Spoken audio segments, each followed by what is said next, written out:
So I'm off today to Fully Charged Outside. I went there on Friday with my wife and daughter, and it was a fantastic day, and loads of people came up and said hello, so that was great. Although I think Flaviana was the star of the show there, really, but I know that now. I'm just the director, really, aren't I? So I'm off again today, and I'm going to see what efficiency I get. So this is going to be a good motorway journey. On Friday it was a bit diverted, the traffic was terrible, so it was a little bit slower than it would be normally. Half a mile, turn left. So this time, hopefully, I'm hoping it's going to be a bit more of a straight there kind of journey, and I'll be able to tell you what the efficiency is like in this big, not very efficient car. I can tell you now, it's not as good as the Nero.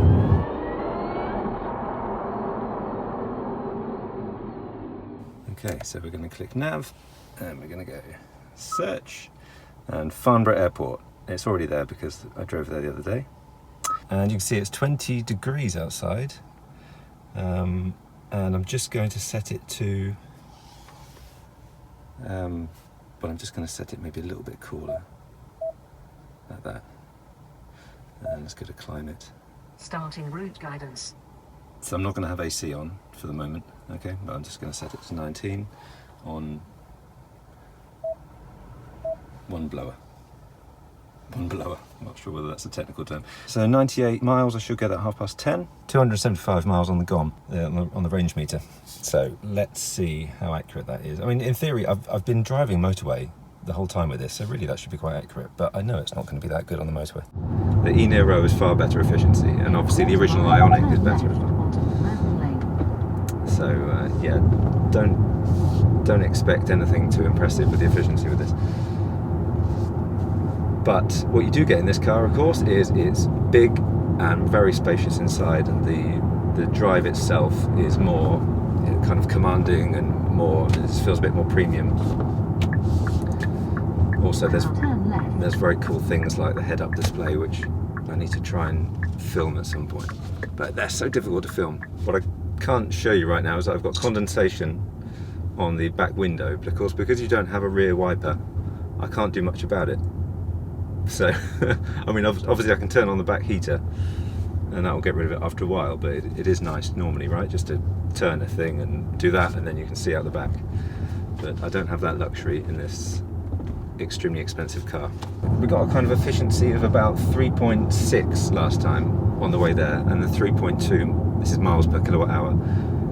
I'll do the conversion to metric for you. Yeah, 3.6 on the way there, 3.2 on the way back, which actually was better than I was expecting. But as I say, we were diverted a bit, and that meant that it was the journey was a little bit slower than I was expecting. So hopefully today will be a bit better. And yeah, last time we actually left with 95% battery last time, and we got to Farnborough with 57% battery. So I want to try and, it would be nice if I do the same, but I think it's going to be a bit worse than that. And I'm on auto mode, auto regeneration mode, which means that it will automatically slow you down using regenerative braking.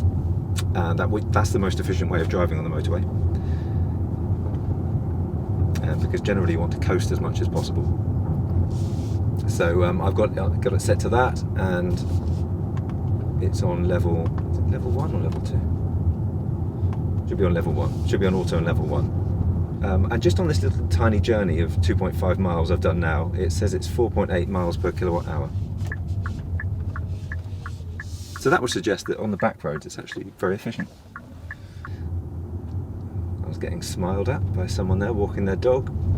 This car gets a lot of attention, by the way. If only I had this car when I was a teenager. So I'll get on the motorway in a minute, and then I'll put on the cruise control, the fancy cruise control it's got, and then it kind of drives itself, really. It's not quite Tesla autopilot, but it's pretty good. Just as the Nero was, and I think the Kona must be, and things like that. So if I don't sound very awake, it's because 9 o'clock on a Sunday morning, I'm not very awake, but I'll wake up more later in the video, I'm sure. So now I'm on a fast road. Pretty quiet in here. There is a little bit of there's a bit of road noise actually, but it's not. I think it's better than the e-Niro. I'm trying to drive quite efficiently, but I'm going to drive normally at the same time. Okay, so I'm going to get it to about 73 miles an hour, which is going to be about 70 on GPS, and then I'll put it on cruise control, and for that you just have to press the top right button, and then that's it. There's another little button on the bottom left which is to keep you in the lane. In theory that's all I have to do, but what I have found is it will bug me like hell if I don't have my hands hard on the steering wheel, and I've really got to grip it. So this adaptive cruise control, what it's doing is you set the distance between yourself and the car in front. So that means I'm kind of keeping quite a good distance really. I don't like driving up people's bottoms too much, so I have quite a good distance. And then it just adjusts your speed based on that, really. So I'm coming up to there's a truck just in front, and it will start slowing me down automatically. And it works a treat. And also this head-up display is really good. And it tells you if there's someone in your blind spot on either side. So generally when you're driving down the motorway or something, you'll get that all the time. You'll see these little red icons on either side of the head-up display. So you'll see that most of the time, but it's just it's just another nice thing to have really. You are bombarded with information in this car, but it's not necessarily a bad thing. It's a ridiculously comfortable car, this is. It really feels so luxurious, and these seats are wonderful. I've got amazing lumbar support on this seat, and your legs are supported as well because you've got a bit at the bottom. I need to go through all this in another video, but just trust me when I say these seats are really good. They're firm but comfortable. It's just the right balance, I think. So I've been driving for about 45 minutes so far, and we've got 84% battery, and we're on 3.2 miles per kilowatt hour efficiency. And there have been no traffic jams or anything like that so far, so that is a lot of 70 mile an hour driving. So it's up to you whether you think that's efficient or not. Bear in mind that my e-Niro would have been probably about 4.2 miles per kilowatt hour. But it's a difficult thing. I don't want to compare too much to the e-Niro because this is a bigger car. I mean, substantially bigger really inside. And this might be more appropriate for some families, I don't know. But I mean, driving this, you know, it's a wonderful, relaxing drive. That's the thing. Bearing in mind I did this exact journey 2 days ago, and it's still a pleasure. Still a pleasure to be on exactly the same road, looking at the same things. It's it's a really lovely car. The infotainment, I've got to get used to the infotainment system because it seems a bit clunky, I would say. We've got a few buttons down here: map, nav, media. I mean, you've got map and nav. I would have assumed kind of doing roughly the same thing. Navigation, obviously, and map. But anyway, yeah, you go to nav if you want to change your destination or do whatever else with your route, you know. But map actually gets you to the map. Makes sense when I'm talking about it now, doesn't it? But simple things like that confuse me. Media obviously goes to your media. You've got a star button. You can tell it to do whatever you want. I've got that set to keep hands on steering wheel. Okay, yes. To be fair, I was just holding it with one hand then. It doesn't like that. I think I've got to be 10 to 2 most of the time. So the star button, I've got it so it goes to CarPlay, and I do my music through that. But there's not a massive amount to talk about in that it's just such a nice, easy car to drive, and it's so beautifully made and everything, and really it's a pleasure. Over here, I've got there's a little notice board with a magnet on it that says Project 45, because this is the Project 45 edition. And that's quite good that I've got notes on there, so I know what my trip was like the last time I did it, so I can at least give you proper percentages and things like that. And normally I just have to think, oh, what was it? So with any luck, at least that means that my videos about this car should be a little bit more accurate than they ever were before. Something that will surprise a lot of people, given that this is a really expensive car. This model that I've got is £48,000. They are cheaper than that. You can get cheaper versions, but still, it's an expensive car, whichever version you get. And yet the sat-nav still can't tell you. It's still not clever enough to tell you where you have to charge and what your state of charge might be when you get there. So few cars do this, and it drives me nuts. Teslas are the obvious one that do it, and they do it really well, and they do it accurately as well.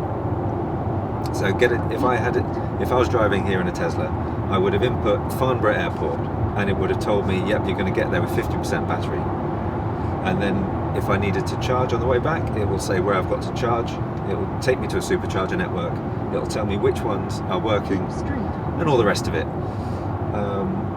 So Teslas, press OK button to enable lane change assist, yes. So Teslas just get it right with that. But there are other cars I believe that do. I think the Mercedes EQC does it, and probably there are other EQ cars. And I think the Jaguar I-Pace does it now as well. But for a car that costs £48,000, this should do it as well. And of course it means that the Kia EV6 won't do it either. It's baffling, isn't it? Oh, Polestar 2 does it, and the Volvo does it as well. So a few cars do it now, but really, that should be just basic equipment on every EV, I think. Of course, having said that, especially with a car like this that charges quickly, in another year, when all the motorway services have been upgraded and we've got more fast chargers, ultra rapid chargers, sorry.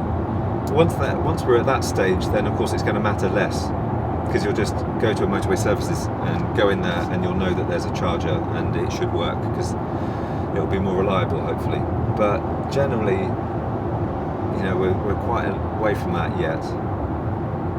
And if you're not going near a motorway, that's no good to you. You still need to know where to charge. So anyway, my point is, it's a bit rubbish. £48,000 car. Give me a decent sat-nav. Thank you very much, Hyundai. I've been doing so well on this journey with the motorway speeds. It's been fairly constant, but now I've just hit a queue and it's gone down to 40 miles an hour. Well, 30 actually. So far, I love the car, and the head-up display is fantastic.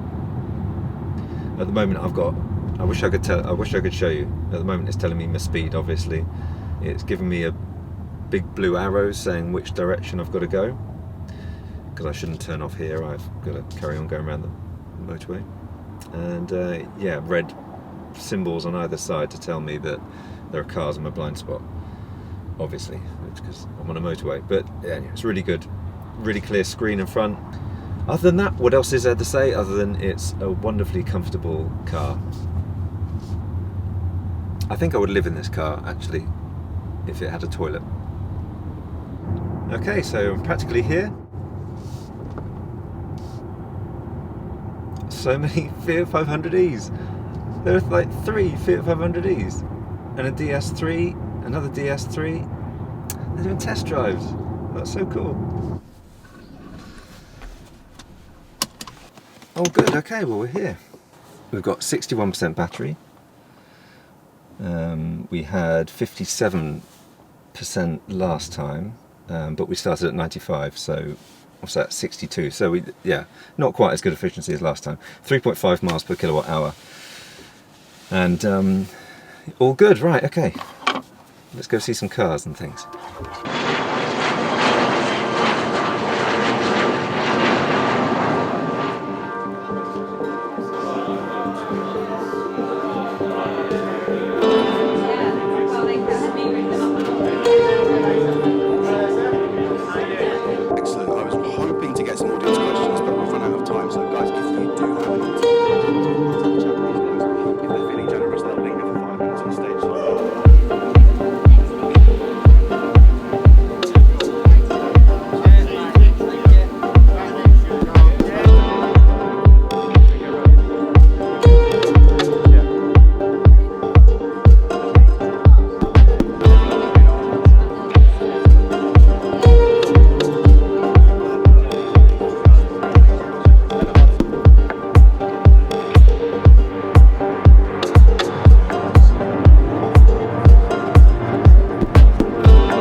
back in the car after fully charged, and I've still got 61%, so the solar roof has added nothing at all, or at least not a percentage of battery. Maybe it's added a little tiny bit, but not 1%. Sadly, I was hoping it would have. So anyway, so I got here with 3.5 miles per kilowatt hour. Let's see what I get on the way home. So 61% battery, 159 miles on the range meter on the GOM. It's 106 miles, and it should take 1 hour 53 apparently. So let's go. Right, so the way back is going to be roughly the same as the way to Farnborough, but what I am going to do is turn on the air conditioning because it's 26 degrees and I'm absolutely dying in here. So I'm going to turn on the air conditioning if I can work it out, if I get a climate and AC, and then come on, give me some cool air, give me some cool air. Okay, so I've got air conditioning set to 17 degrees, which is certainly probably a bit too cool. In fact, I'll probably raise that up a little bit. Let's make it 18. How about 18? Go for 18. Oh, that's better. Oh, that's so nice. Oh, I'm dying in here. But anyway, yeah, so far, so good. Ridiculously comfortable, this car, as I said on the way here. And what I don't know about is whether to stop and charge, because I've got to stop anyway and eat something. Because I'm going to get home about 8 o'clock, probably. 7:40, actually, it says 7:40, but near enough 8. And I can't be bothered to cook when I get home, so I might stop and get a sandwich. And if I'm going to stop anyway, I might as well charge and maybe try out IONITY and see if I can get some super quick charging times. So I'm going to stop at Cobham Services. I'm going to plug in really just for a few minutes while I get a sandwich, go to the toilet and then come back to the car, and I'll see what it does in that time. So it'll be quite a good test really, because generally when you go to the services you just go in and get something to eat and have a pee and then come back, don't you? So let's see how much this adds in that time.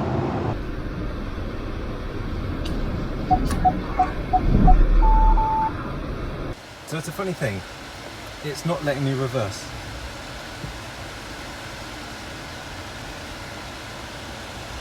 Here we go into reverse, and it emergency brakes. Why is that? Emergency braking. Weird. So I got to Cobham Services with 4 miles per kilowatt hour and 52% battery. 129 miles on the GOM. Start. Verifying.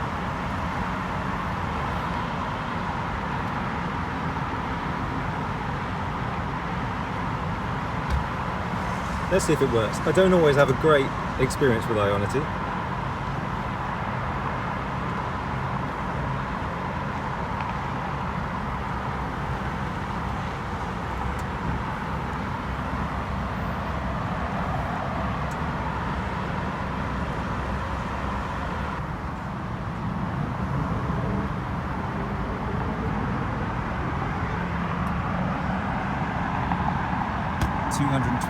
kilowatts. Wow. At 62% state of charge, it's getting 115 kilowatts. That'll do nicely. Well, it wouldn't be IONITY, would it, if there wasn't some sort of error? But I've got more than enough to get home, and really, 27 kilowatt hours in 13 minutes is just astonishing to me. And it was still doing 76 kilowatts when it died. Amazing. So, finished at IONITY. IONITY died at 86% battery, but that's absolutely fine. So I've got 221 miles and like 1 hour 21 still to drive actually. Unbelievable how fast this thing charges. Unfortunately, there's a guy in an e-tron. I didn't do Siri. There's a guy in an e-tron that can't get a charge, and since my charge has just died, I've got a feeling IONITY is probably dead.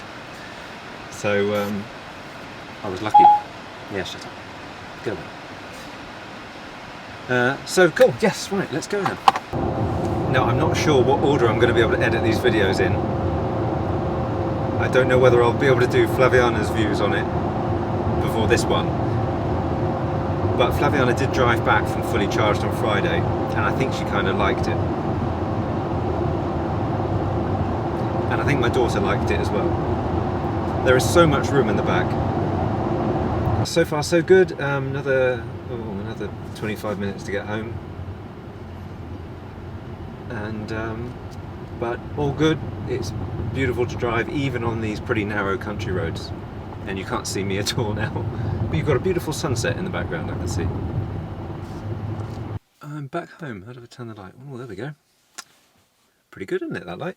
Okay, well, back home, yeah, so 3.2 miles per kilowatt hour was the efficiency in the end, which was, just looking at my notes, exactly what I got before. So this, I was detoured. There was a bit of a detour actually, but it was lots of windy roads. So although it wasn't motorway all the way at the end, so I wasn't doing motorway 70 sort of speeds. I was doing lots of up and down hills at kind of up to 60, but I don't generally drive to 60 miles an hour on these country roads at night because they're terrifying. You never know if the deer's going to come out and whatever. But anyway, so 3.2, so that seems to be like the average in this car when you're doing those sorts of speeds. Bear in mind, this is the all-wheel drive version with the big 20-inch wheels. So if you get the rear-wheel drive one, your efficiency should be much better. So I'm back with 54%, and I don't remember how much I charged IONITY, to be honest, but I think, I'll put it on screen, I think I would have got back okay even without charging.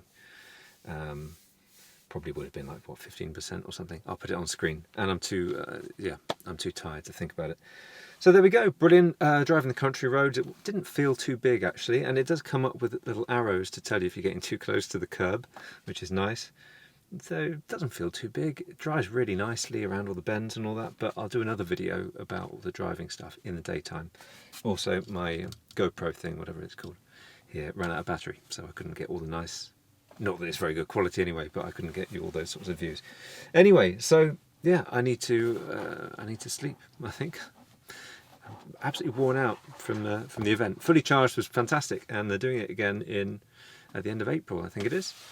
So I shall be back again then, and I hope to see you there if you are. Thank you to everyone as well that came up and said hello, because that was really nice. I know everyone kind of doesn't want to disturb me or whatever, or break me away from the conversations, but really, the more the merrier. If you say hello, that's great. So many people have got now e-Neros based on my videos, so that makes me very happy indeed. Okay, brilliant. Thank you very much for watching then. Please press the subscribe button and the bell icon to be notified of other videos, and loads more IONIQ 5 videos coming, as well as, of course, more videos about the Leaf and a video about selling the Fiat 500e, which I have sold. So find out how much that went for soon. Okay, thanks a lot. Bye for now.